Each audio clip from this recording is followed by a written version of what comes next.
Selamat malam dari Los Angeles, Bapak Ibu Saudara sekalian yang kami kasih dalam Tuhan Yesus Kristus.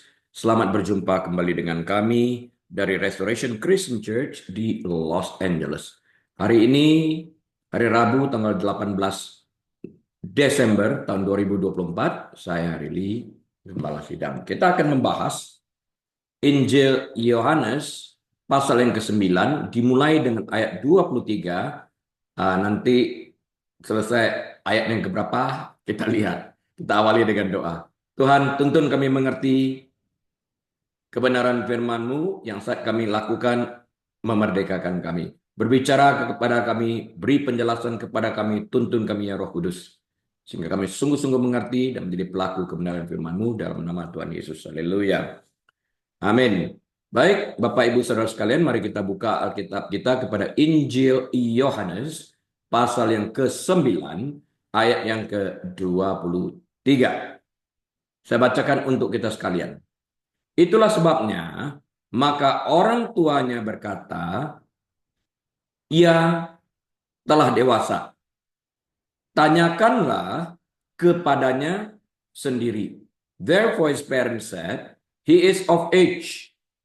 Ask him. Nah, ini mengulang pernyataan sebelumnya dalam Yohanes 9 ayat yang ke-21. Orang tua dari orang yang tadinya lahir buta dan kini telah disembuhkan Yesus dari kebutaan sejak lahirnya telah bersaksi di hadapan para pemimpin agama, kaum Farisi dan ahli Taurat setempat bahwa ia memang orang yang tadinya lahir buta dan telah disembuhkan oleh Yesus. Nah, mereka jelas tidak ingin terlibat.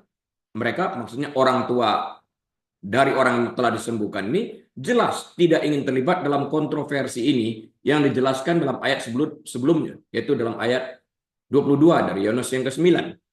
Para pemimpin setempat ini telah berjanji untuk mengucilkan mereka yang menerima pernyataan Yesus sebagai Mesias. Dengan mengakui orang yang lahir buta dicelikkan, mereka mengakui Yesus adalah Mesias. Karena kitab Yesaya mengatakan, memang mujizat untuk menyembuhkan orang buta ini dikhususkan bagi Mesias ini. Karena itu belum pernah terdengar sebelumnya bahwa salah satu nabi dari perjanjian lama ini yang menyembuhkan orang lahir buta. Nggak ada. Ya, karena itu mereka menolak mati-matian. Karena dengan menerima bahwa orang lahir buta disembuhkan, mereka mengakui Yesus adalah Mesias. Sedangkan mereka tidak ingin sampai kepada tahap itu. Karena itu mereka menolak dengan segala macam cara. Nah, jadi kalau ada orang mengaku, dikucilkan. Nggak bisa masuk ke bait Allah lagi. Nah, orang tua dari orang yang telah disembuhkan itu menanggapi dengan tidak berkomentar. No comment. Tanya aja kepada dia sendiri. Dia sudah dewasa kok. Ya, alih-alih berspekulasi, mereka menunjukkan bahwa putra mereka sudah cukup dewasa untuk dapat memberikan kesaksian sendiri. We have nothing to do with them. We have nothing to do with that healing.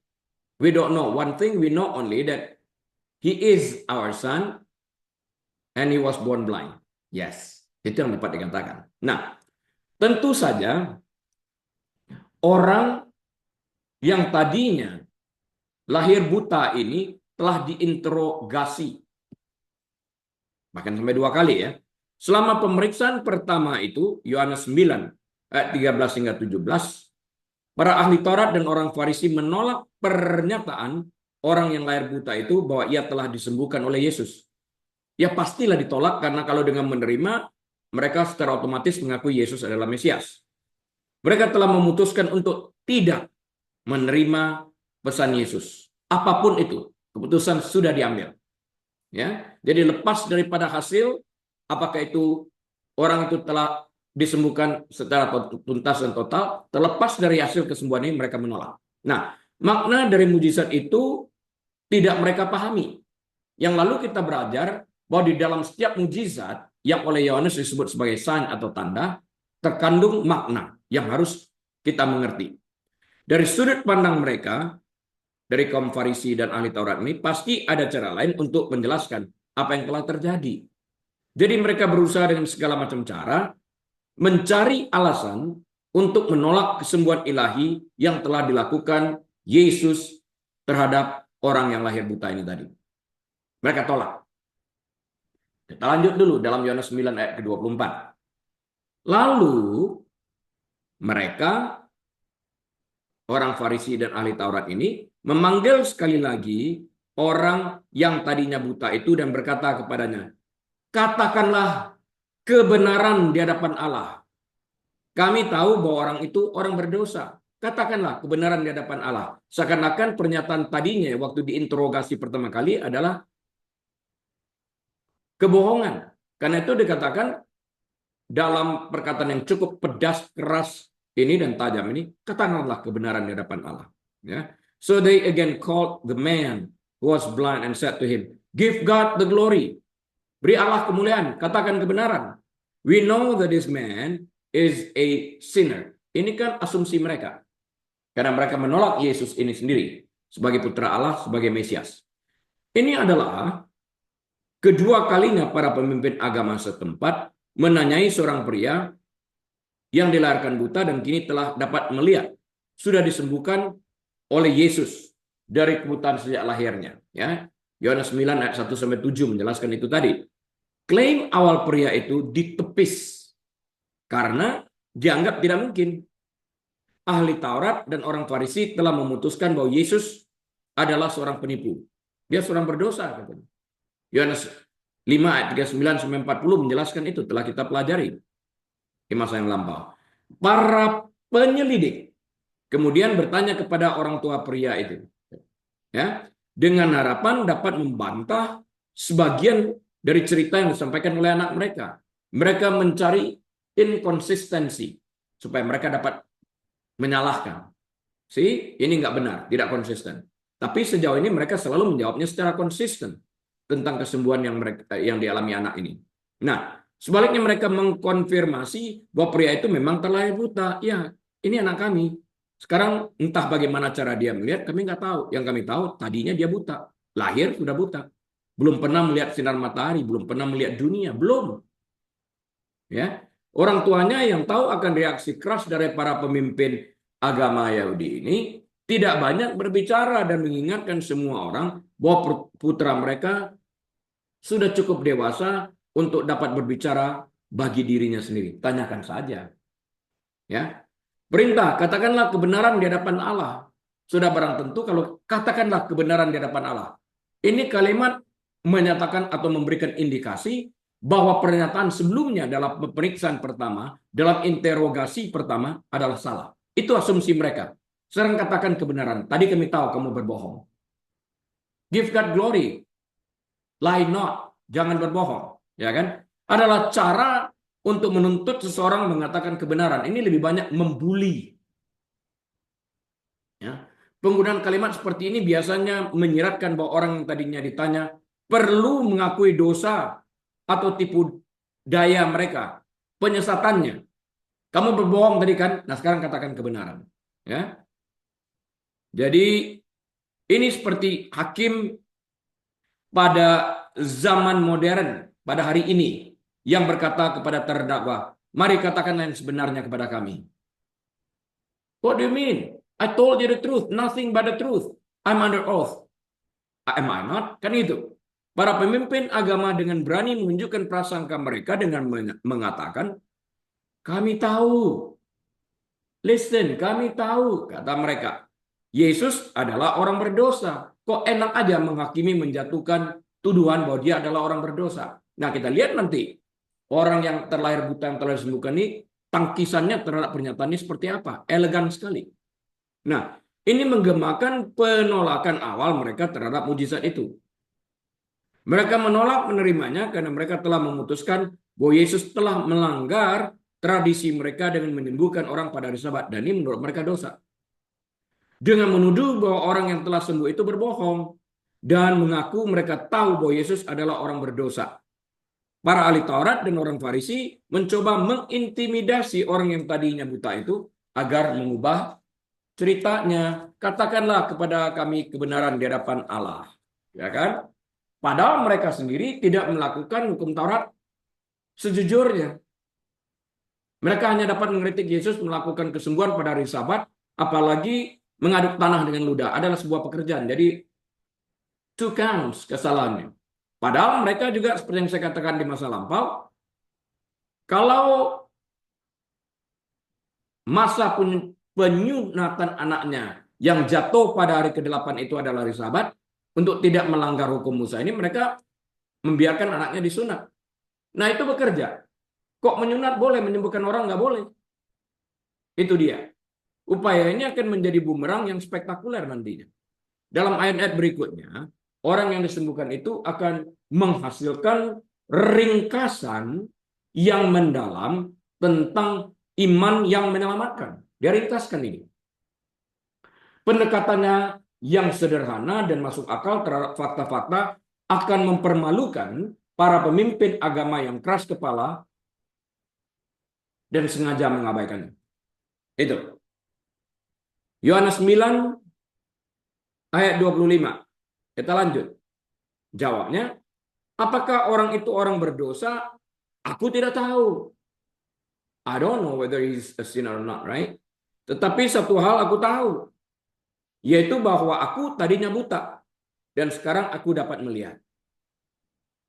He answered and said, whether he is a sinner or not, I do not know.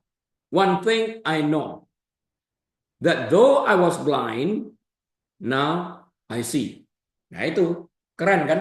Kalimatnya sederhana, tapi menohok. Tepat sasaran. Orang yang terlalu buta itu mengalami kesembuhan total. Dari tidak dapat melihat menjadi dapat melihat. Itu dia. Belum pernah terdengar sebelumnya. Nah, kesembuhan seperti ini belum pernah terjadi sebelumnya karena memang di-reserve untuk Yesus untuk menyatakan bahwa dia adalah Mesias itu sendiri. I'm the light of the world. Setelah disembuhkan oleh Yesus atas tuduhan ahli agama kaum Farisi dan ahli Taurat ini yang mengatakan bahwa Yesus adalah orang berdosa, orang yang telah sembuh itu telah disembuhkan itu berkata, apakah orang itu berdosa? Aku tidak tahu. I'm not God, so I don't know. Tetapi satu hal aku tahu dari pengertianku, yaitu bahwa aku tadinya buta dan sekarang dapat melihat. Ini kesimpulannya. Orang yang telah disembuhkan oleh Yesus ini bersaksi dengan kata-kata sederhana, tidak complicated, tidak bertele-tele, straightforward. Dan dalam kesaksian yang disampaikannya, ia telah bersaksi dengan menceritakan seluruh kebenaran dan tidak ada yang lain selain daripada kebenaran tanpa menyembunyikan sedikit pun segala sesuatu yang telah dialaminya ini. Nah, orang yang telah disembuhkan ini secara langsung mengatakan, apakah Yesus seorang berdosa atau tidak? Ia tidak tahu. Tapi yang ia ketahui adalah bahwa ia dilahirkan buta dan sekarang melihat. Secara total, tanpa hambatan apapun. 2020 istilahnya dapat melihatnya. Artinya, terjadi perubahan besar dalam hidupnya. Ia yang tadinya lahir buta, sekarang dapat melihat. Ini adalah demonstrasi yang jelas tentang kuasa Yesus untuk menyembuhkan. Daya cipta didemonstrasikan di sini. Mata yang tidak berfungsi, buta, tidak berguna. Cuma ada mata di dalam soket mata, lebih daripada itu tidak. Dan ini diciptakan mata baru. Ya. Dibikin dari tanah, dari lumpur lagi. Dari tanah, kita kan tanah asalnya. Yesus bukan hanya menyembuhkan mata yang buta secara fisik, tapi juga menyembuhkan kebutaan rohani pada saat ia berkata, akulah terang dunia.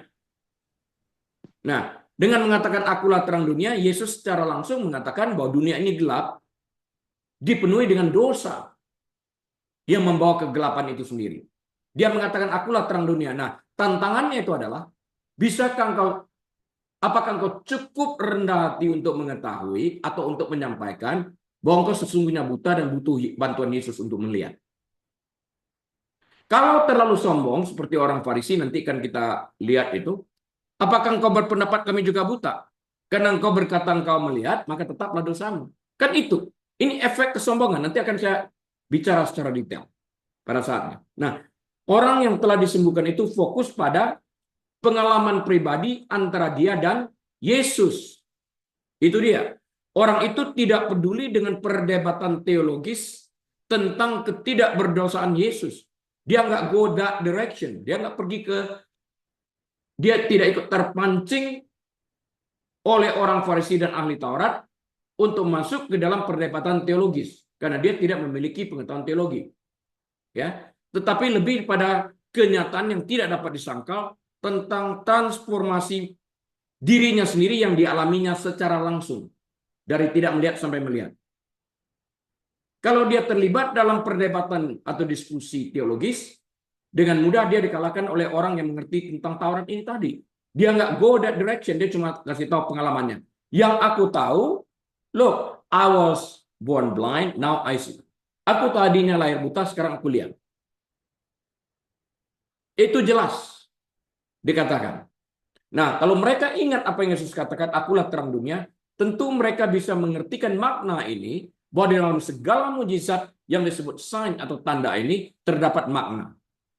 Apakah mereka cukup rendah hati, orang Farisi dan ahli Taurat ini? Obviously not. Berbeda dengan reaksi daripada orang yang tadinya lahir buta ini. Nah, simbolisme penglihatannya, dalam Alkitab, penglihatan seringkali melambangkan wawasan dan pemahaman spiritual. Kita yang hidup dalam dosa, kita berada dalam kebutaan, berada dalam gelap. Sehingga kita tidak dapat memahami pemahaman spiritual. Nah, orang Farisi ini beranggapan mereka tahu. Karena itu mereka tidak menganggap diri mereka buta, mereka mengerti. Sehingga mereka lebih banyak mocking Yesus. Apakah engkau menganggap kami buta ya? Kami ini ahli Taurat.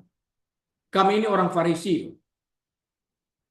Sedangkan kamu kan anak tukang kayu mengerti teologi gitu. Kan itu komponen isi berita mereka. Sehingga kemampuan orang itu untuk melihat dapat diartikan dari sisi rohani bahwa iman dan pengetahuannya tentang Yesus bertumbuh drastis. Aku tadinya lahir buta, sekarang aku lihat. Sekarang terjadi pertumbuhan. Dia berdosa atau tidak, nggak masalah. Yang penting aku melihat. Nanti baru dia beritahu, belum pernah terdengar bahwa ada orang berdosa dan dikenan Tuhan. Nggak ada. Jadi dia mengajar orang Farisi yang sok tahu ini tadi, bahwa kami kan ahli teologi. Kalau kalian ahli teologi, tahu ini dong. Kan itu maknanya.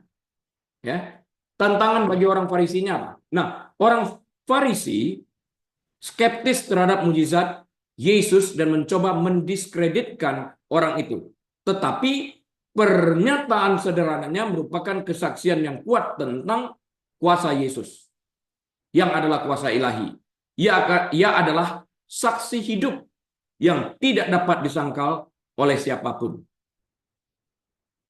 Ya, tadi telah saya beritahu dari kitab Yesaya itu dikatakan memang kesembuhan untuk menyembuhkan orang yang lahir buta ini dikhususkan untuk Yesus di dalam hal ini. Jadi mereka untuk Mesias. Jadi kalau mereka menerima bahwa Yesus melakukan mujizat menyembuhkan orang yang lahir buta, secara otomatis mereka mengakui sesuai dengan kitab Yesaya bahwa Yesus adalah Mesias. Karena itu mereka nggak mau akui ini.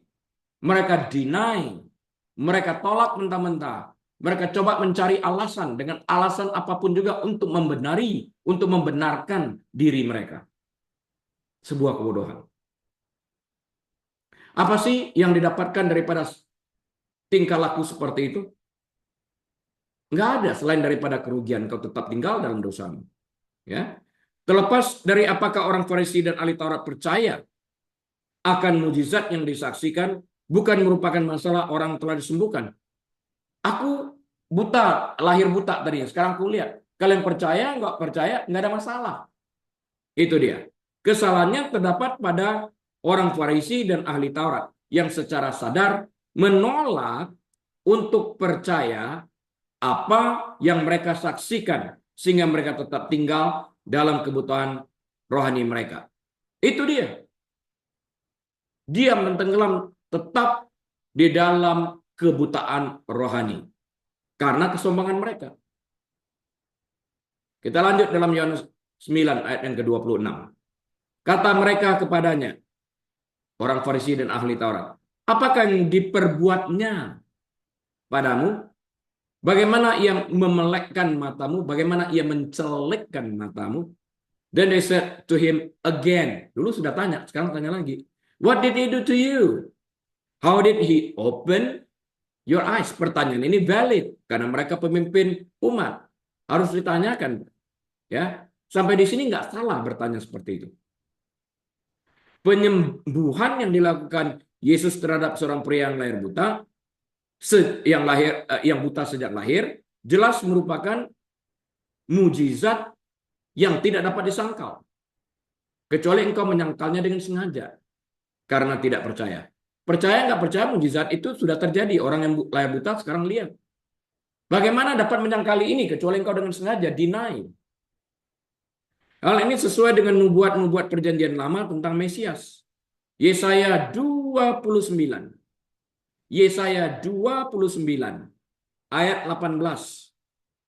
Yesaya 35 ayat yang kelima. Yesaya 35 ayat yang kelima dan Yesaya 42 ayat yang ketujuh. Dan ini sebagai referensi untuk dapat dipelajari nanti. Nah, namun para pengkritik agama terhadap Yesus, kaum Farisi dan ahli Taurat ini menolak untuk menerima bahwa ia bertindak dengan kuasa ilahi. Yohanes 9 ayat 16. Sudah pasti mereka tolak karena mereka tidak mau mengakui dia sebagai Mesias. Dengan atau tanpa mereka mengakui, Yesus tetap Mesias. Yang rugi mereka.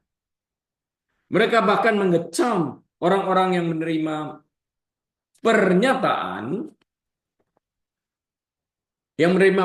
Yesus dengan pengucilan. Kalau mereka mengakui, ya Yesus sudah menyembuhkan, tadinya aku lahir buta, mengakui Yesus adalah Mesias, otomatis mereka tidak boleh masuk lagi ke dalam bait Allah. Mereka dikucilkan. Ya, diignore. Untuk membantah mujizat tersebut, para ahli Taurat dan orang Farisi di Yerusalem menginterogasi orang yang disembuhkan tersebut sampai 2 kali. Kenapa 2 kali? Dengan harapan terjadinya inkonsistensi di dalam jawaban. Dan juga diinterogasi orang tuanya dengan harapan terjadinya juga diskrepansi, ya. Jadi terdapatnya perbedaan, inkonsistensi. Nah, ini adalah bagian dari putaran kedua pemeriksaan terhadap orang yang tadinya buta. Yohanes 9 ayat ke-24. Mengajukan pertanyaan yang sama lebih dari 1 kali merupakan taktik interogasi yang umum dilakukan bahkan sampai hari ini. Dan mereka menyisipkan taktik psikologi mengubah bentuk pertanyaan dengan arti yang sama. Ya.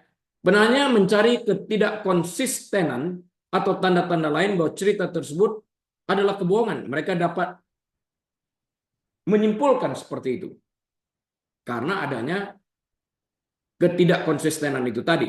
Tetapi sampai saat ini selalu konsisten. Orang-orang ini telah bertanya kepada orang yang disembuhkan tersebut, apa yang terjadi? Jadi kaum Farisi sama ahli Taurat tanya, apa sih terjadi? Bagaimana cara ia memelekkan matamu? Apa engkau sungguh lahir buta? Nggak percaya, tanya lagi sama orang tuanya, kan? Orang tersebut telah menjawab, alih-alih sekedar mengulang ceritanya, pria itu mengambil pendekatan yang lebih berani dan sangat efektif. Ayat-ayat berikutnya menunjukkan bagaimana kejujurannya yang tulus mempermalukan para pemimpin agama yang berprasangka busuk dan licik. Nah, kita lihat dalam ayat berikutnya, ya, dalam Yohanes 9 ayat 27. Jawabnya, telah kukatakan kepadamu dan kamu tidak mendengarkannya. Ya, dia berasumsi waktu tidak mendengarkannya itu karena di dalam pikirannya sudah ada pendapat lain, itu asumsi. Mengapa kamu hendak mendengarkannya lagi? Barangkali kamu mau menjadi muridnya juga? Nah, ini diajaknya. He answered them, I told you already, and you did not listen. Why do you want to hear it again? Do you also want to become his disciples? Diprovokasikan. Kita lihat setiap kali, ya, orang yang melewatkan poin-poin penting dengan sengaja menutup telinga, itu menandakan bahwa mereka telah datang dengan sebuah asumsi yang tidak ingin mereka ubah. Artinya mereka menutup diri untuk mendengarkan. Nanti akan saya jelaskan lebih lanjut. Para pemimpin agama di Yerusalem mencari jalan untuk menolak Yesus dan mujizat-mujizatnya. Mereka cari jalan, mereka cari alasan. Ya, mereka telah menginterogasi subjek penyembuhan terakhir Yesus karena ini menjadi viral di sana. Yohanes 9 ayat 13. Serta orang tua dari orang yang telah disembuhkan itu juga diinterogasi. Mengapa mereka begitu getolnya? Karena telah terjadinya berita yang sangat viral pada saat itu. Nggak boleh karena pengikut Yesus akan bertambah secara drastis. Ketika tidak ada bukti yang memberatkan, mereka sekali lagi memanggil orang yang tadinya buta itu dengan harapan terjadi ketidakkonsistenan itu tadi. Dengan menggunakan taktik interogasi yang umum. Mereka mengajukan pertanyaan yang sama kepadanya lagi yang menunjukkan bahwa ia berbohong. Kalau ketidakkonsistenan itu terjadi. Tapi sejauh ini tidak, semuanya konsisten. Dan mereka mencari ketidakkonsistenan bukan hanya dari diri anak ini, tapi juga dari pertanyaan yang diajukan kepada orang tuanya. Orang tuanya mengelak untuk memberikan komentar selain, iya yang kami tahu, dia anak kami yang tadinya lahir buta. Dia sudah cukup umur, tanya aja. Alih-alih menurut perintah, pengemis yang tadinya lahir buta ini benar-benar mempermalukan para elit agama. Orang Yahudi dan ahli Taurat kan elit agama. Ia menanggapi dengan jawaban yang jujur, tetapi sangat menyakitkan bagi telinga orang Farisi dan ahli Taurat. Singkatnya, orang yang tidak berpendidikan ini berkata, telah kukatakan kepadamu dan kamu tidak mendengarkannya. Mengapa kamu hendak mendengarkannya lagi? Barangkali kamu mau menjadi muridnya juga? Tentu saja itu adalah kebalikan dari apa yang diinginkan orang-orang Farisi dan kaum Taurat ini. Mereka mereka tidak ingin dengarkan jawaban seperti itu. Mereka mengancam siapapun yang menerima Yesus akan dikucilkan. Mereka telah membuktikan bahwa mereka tidak tulus dalam penolakan mereka terhadapnya. Ya, ini berarti jawaban pengemis itu hampir pasti sarkastik. Memang sarkastik kok. Respon yang santai dan percaya diri ini membuat para pemimpin agama menjadi marah. Alih-alih bertindak sebagai hakim yang tidak memihak, orang-orang ini akan menggunakan hinaan, kata-kata ketus, kata-kata kasar, kata-kata melecehkan, kata-kata merendahkan di dalam hal ini. Mereka turun derajat, level mereka turun dari seorang berpendidikan menjadi orang tidak berpendidikan karena kata-kata mereka terlalu kasar. Sayangnya bagi mereka, ini hanya memperburuk situasi. Tidak memperbaik situasi, memperburuk. Jadi kita harus mengerti, dan hari ini kita mengerti itu disebut sebagai EQ, atau kecerdasan emosional. Emotional intelligence. Ya, karena pengemis itu terus melawan kemarahan mereka dengan kebenaran yang masuk akal, tambah marah. Ya. Kita lanjut dalam Yohanes 9 ayat 28. Sambil mengejek mereka berkata kepadanya. Jadi sambil mengejek orang Farisi dan ahli Taurat ini berkata kepada orang tadinya lahir buta dan sekarang sembuh ini. Engkau murid orang itu. Tetapi kami murid-murid Musa. Then they reviled him and said, you are his disciple, but we are Moses' disciple. Tadi kan dia bilang, kamu mau jadi muridnya juga. Kamu yang muridnya, kami dong murid Musa. Ini kalau ada Yesus di sana, dia bilang kalau kamu memang murid Musa dan kamu pasti tahu siapa aku. Karena Musa berbicara tentang aku. Ya.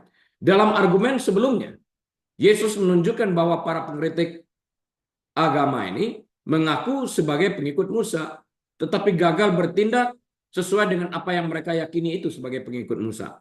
Yohanes 5 ayat 39-47. Mengapa kamu mau membunuh aku? Musa tahu siapa aku. Ya kan? Ketika Yesus menyembuhkan seorang pria yang lahir buta, para ahli Taurat dan orang Farisi yang sama ini bersikeras bahwa mujizat itu adalah penipuan. Ini bukan mujizat pertama yang mereka dengar. Lazarus mati, bangkit, air berubah menjadi anggur. Angin ribut diteduhkan dan sebagainya ini. Mereka menolak mujizat yang terjadi dan menganggap Yesus sebagai orang berdosa. Ini kan sebuah ungkapan yang bodoh. Mereka menanyai orang yang disembuhkan, menanyai orang tuanya, dan membawa pengemis itu kembali untuk diinterogasi lagi.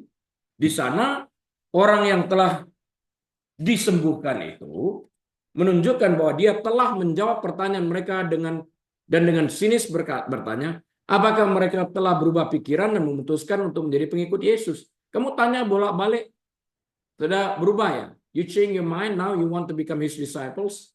Wow.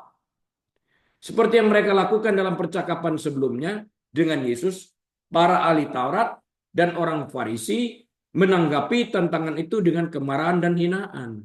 Padahal dia mengatakan kebenaran, dan kebenaran itu menyakitkan mereka. Ayat ini menggunakan istilah Yunani loidoreo, yang berarti mencerca atau mencaci maki, melecehkan. Ya.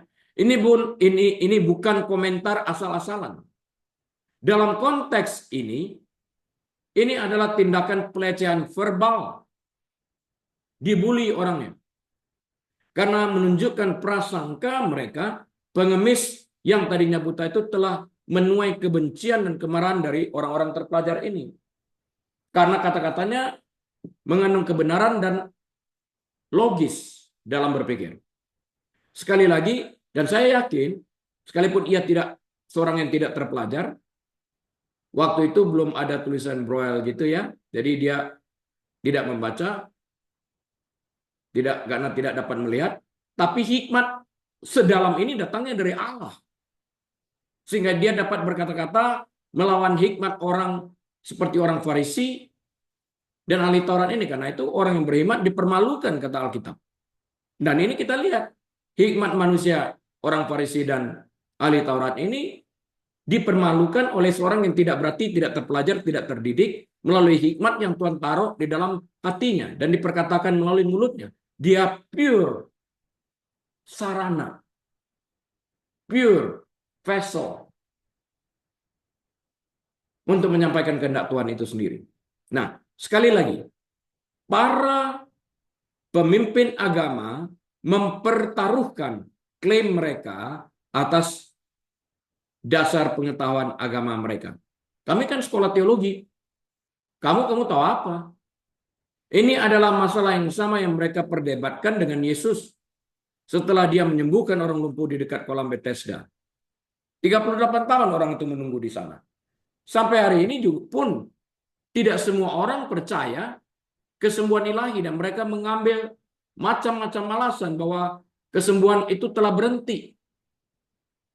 Pertanyaan yang harus diajukan, pertama, apakah Yesus itu berubah? Alkitab secara jelas mengatakan Yesus tidak berubah. Kalau Yesus tidak berubah, artinya kuasa yang tidak berubah. Kalau kuasa yang tidak berubah, artinya kalau dulu dia menyembuhkan, hari ini dia juga menyembuhkan. Kalau dulu dia mengusir setan, hari ini dia masih melakukan pekerjaan yang sama. Jadi kalau orang itu mengatakan tidak ada kesembuhan, bahwa itu sudah berhenti, ataupun bahasa roh sudah berhenti, itu terlalu mengada-ada. Ini persis seperti orang Farisi ini.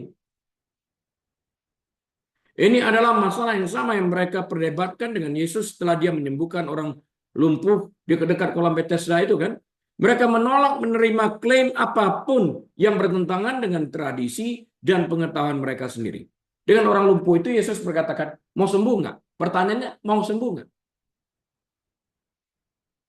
Ya, artinya dia memberikan keputusan kepada orang itu untuk menentukan mau sembuh atau tidak. Mau terima Yesus sebagai Mesias atau tidak. Itu pertanyaannya. Nah, waktu Yesus mengatakan, angkat tilammu dan berjalanlah, dia melakukan itu dengan iman. Mana mungkin kalau Yesus tidak mempunyai otoritas sebagai Allah, dia dapat melakukan hal yang seperti demikian. Angkat tilammu, berjalanlah. Itu hari Sabat. Ini kita lihat, dia masih celentang tidur dalam keadaan lumpuh. Diberi perintah oleh seorang yang bernama Yesus, angkat tilammu. Bagaimana mungkin dia angkat, dia lumpuh. Dan berjalanlah. Bagaimana mungkin berjalan karena dia lumpuh selama 38 tahun. Tapi perkataan ini disambut dengan iman, orang itu disembuhkan. Nggak ada penjelasan lain selain demonstrasi daripada kuasa Allah yang kita sebut sebagai tanda atau mujizat.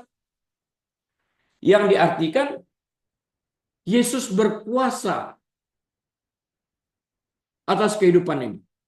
Kalau ada orang pun dilumpuhkan secara rohani oleh setan, Yesus sanggup membuat orang itu berjalan dalam imannya, di dalam kebenaran. Itu makna lainnya secara rohani. Ya, dia sanggup lakukan itu.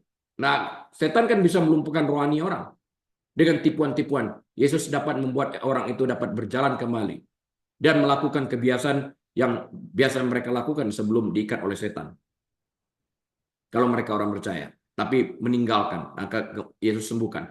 Kalau mereka tidak pernah percaya, mata mereka dicelikkan untuk melihat dosa mereka, menerima Kristus sebagai Tuhan dan Juru Selamat. Kelumpuhan mereka secara rohani disembuhkan. Mereka dapat melangkah, berjalan dengan iman.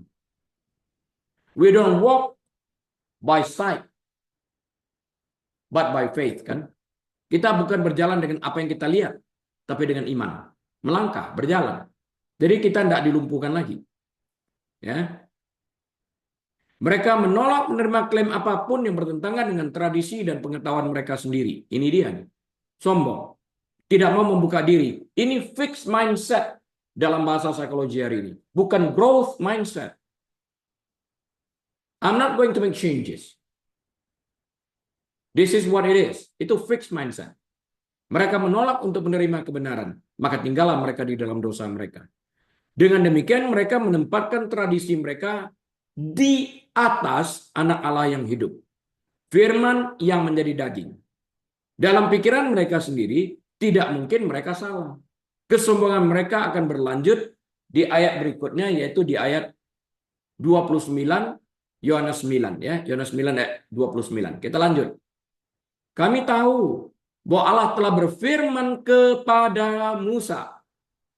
Tetapi tentang dia, Yesus ini, kami tidak tahu dari mana ia datang. We know that God spoke to Moses. As for this fellow, we do not know where he is from. Ini kesalahan berikutnya lagi yang dihajar nanti sama orang yang telah disembuhkan ini. Para pemimpin agama di Yerusalem telah mengklaim bahwa mereka memiliki hubungan yang lebih erat dengan kebenaran daripada Yesus. Karena Taurat diturunkan kepada orang Israel, kan? Mereka mengerti hukum Taurat. Mereka sekolah teologi, kan? Ini anak tukang kayu, tahu apa? Upaya kedua mereka untuk menginterogasi seorang pria yang disembuhkan secara ajaib justru menjadi bumerang. Pria itu dengan sinis menunjukkan prasangka mereka yang buruk. Sebagai balasannya, orang-orang terpelajar ini menggunakan hinaan dan pelecehan verbal. Kalau mereka ingat tentang apa yang terjadi, saat ini Yesus berumur 33 tahun, barangkali 32-33. Waktu 20 tahun yang lalu saat dia berumur 12, dia berdiskusi juga dengan ahli Taurat dan orang Farisi. Mereka amazed melihat kepintaran Yesus di saat berumur 12 tahun. Dari mana dia dapat pengetahuan ini? Kalau mereka ingat itu, mereka akan lebih mudah menerima dia sebagai Mesias. Klaim mereka bahwa mereka tidak tahu dari mana Yesus berasal merupakan bukti lebih lanjut tentang sikap keras kepala dan tidak kejujuran mereka. Mujizat Yesus secara khusus dimaksudkan sebagai tanda kuasa ilahinya. Namun orang-orang ini langsung menolak mujizat itu karena bagi mereka Yesus adalah orang berdosa. That's it. Dari tolak. Kalau dia memang orang benar tentu tidak melakukan mujizat pada hari Sabat. Tradisi lagi. Padahal Yesus berkali-kali mengatakan kalau dombamu, lembumu masuk ke parit dari hari Sabat juga engkau bereskan. Kalau hari ke-8 jatuh hari Sabat juga kau sunat anakmu. So what's wrong? Ya kan? Mereka mengetahui kitab suci perjanjian lama, tetapi menolak untuk mengikutinya sampai pada kesimpulan yang mereka inginkan. Bahwa Yesus adalah yang dijanjikan. Satu-satunya alasan orang ini tidak dapat mengidentifikasi asal-usul Yesus adalah kesombongan mereka. Kesombongan mereka sendiri. Mereka tidak tahu atau percaya karena mereka tidak ingin tahu. Mereka nggak pengen tahu. Mereka nggak pengen membuka hati mereka. Di sini, seperti dalam kebanyakan kasus, niat seseorang jauh lebih kuat daripada bukti atau alasan yang mungkin diberikan oleh orang lain. Kalau niatnya sudah untuk menolak, apapun juga sudah kartu mati. Kalau niatnya memang untuk belajar, dia akan membuka hatinya. Itu dia tuh. Maka kita lihat dalam pembebasan orang Israel dari perbudakan, jelas terlihat mujizat, sudah 10 tulah. Dan sekarang masih kejar sampai ke laut mati. Mereka lihat laut mati itu dibelah. Laut merah dibelah menurut saya. Laut merah dibelah. Coba kejar. Ya, tenggelamlah, dipersatukan kembali. Ya. Kita lanjut. Satu ayat lagi. Yohanes 9 ayat 30. Jawab orang itu kepada mereka. Orang yang tadinya buta sekarang melihat ini ya. Aneh juga. Kamu tidak tahu dari mana ia datang. Sedangkan ia telah memelekkan mataku. The man answered and said to them, why? This is a marvelous thing that you do not know where he is from. Yet he has opened my eyes. Ini kebenaran yang tajam. Aneh juga loh orang ya. Nggak tahu dari mana dia. Nggak bisa nyangka bahwa datang dari Allah. Padahal dia mencelikkan mata aku ya orang yang lahir buta. Nggak bisa memberikan konklusi seperti itu. Dihajar itu orang-orang terpelajar ini. Again, orang yang tidak berhemat akan mempermalukan orang yang berhemat menurut kitab Perjanjian Baru. Ya, para pemimpin agama di Yerusalem telah menegaskan bahwa mereka tidak akan mau menerima Yesus. Apapun yang terjadi, nggak peduli. Mereka telah mengeraskan hati mereka. Meskipun mujizat-mujizatnya merupakan tanda keilahiannya, mereka malah mencari-cari alasan untuk meragukan dan mengabaikan mujizat yang telah terjadi ini. Ini sengaja. Ya. Orang-orang ini mengetahui kitab suci tetapi mengabaikan apa yang dikatakannya tentang Mesias. Ngapain baca kitab suci? Ngapain sekolah teologi? Kenapa beribadah? Kalau kamu menyangkal. Nah, Yesus mengatakan tentang orang-orang ini, mereka mengabaikan, mereka lebih peduli kepada tata krama mereka. Tapi firman Allah, perintah Allah diabaikan oleh mereka. Ini dia. Hari ini masih banyak. Kita baca Alkitab, tapi kita tidak percaya kepada firman yang kita baca. Kalau kita percaya, pasti kita lakukan dong. Nah, kita mau berdialog. Ya, kita kan hidup pada abad 21 nih, Pastor. Kita mesti sesuaikan loh, dong. Ya, ini kan memang adanya kenyataannya pada abad 21 ini ada LGBTQ. Plus. Kita harus terima dong. Alkitab katakan apa? Hanya ada male and female. Laki dan perempuan. Perempuan dan laki. Lebih daripada itu nggak ada. Jadi jangan coba membaca Alkitab, tapi mengartikannya lain. Dosa kita di hadapan Tuhan. Ini seperti perbuatan orang Farisi ini tadi. Ya. Mengabaikan kebenaran. Ya, kalau kita mengabaikan kebenaran sekalipun kita tahu, kita tidak dimerdekakan. Satu. Yang kedua, kalau kita tahu, kita melanggar apa yang telah kita ketahui itu, dosanya berat.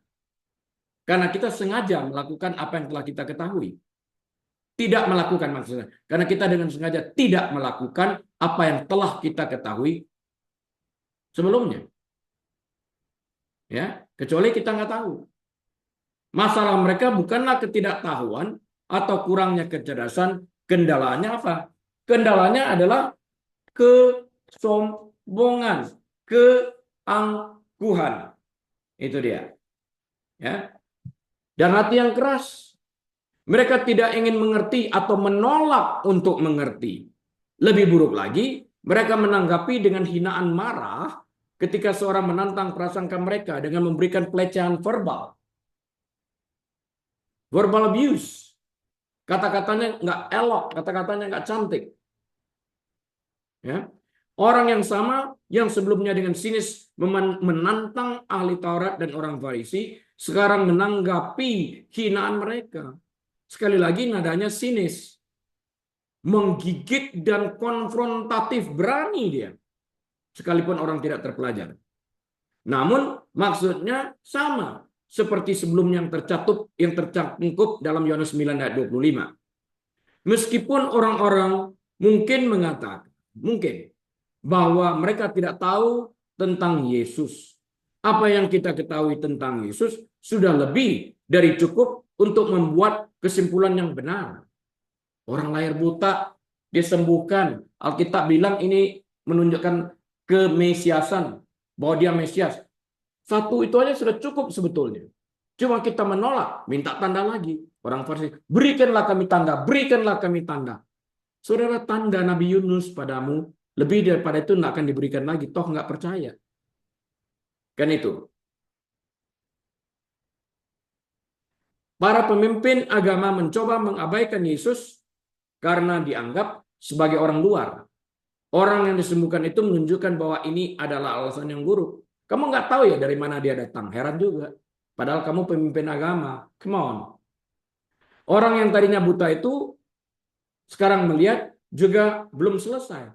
Dalam menghadapi pelecehan dan interogasi kedua kalinya ini juga oleh para pemimpin agama di rumahnya, orang ini akan terus mengajar para guru Israel gadungan itu apa yang seharusnya mereka pahami. Kita berhenti di sana, 45 menit kita selesai. Mari kita berdoa. Tuhan Yesus, kami terima kasih untuk kebenaran firman-Mu yang telah kami pelajari. Bantu kami untuk mengaplikasikan kebenaran yang telah kami pelajari dan kami ketahui ini, yang saat kami aplikasikan memerdekakan kami.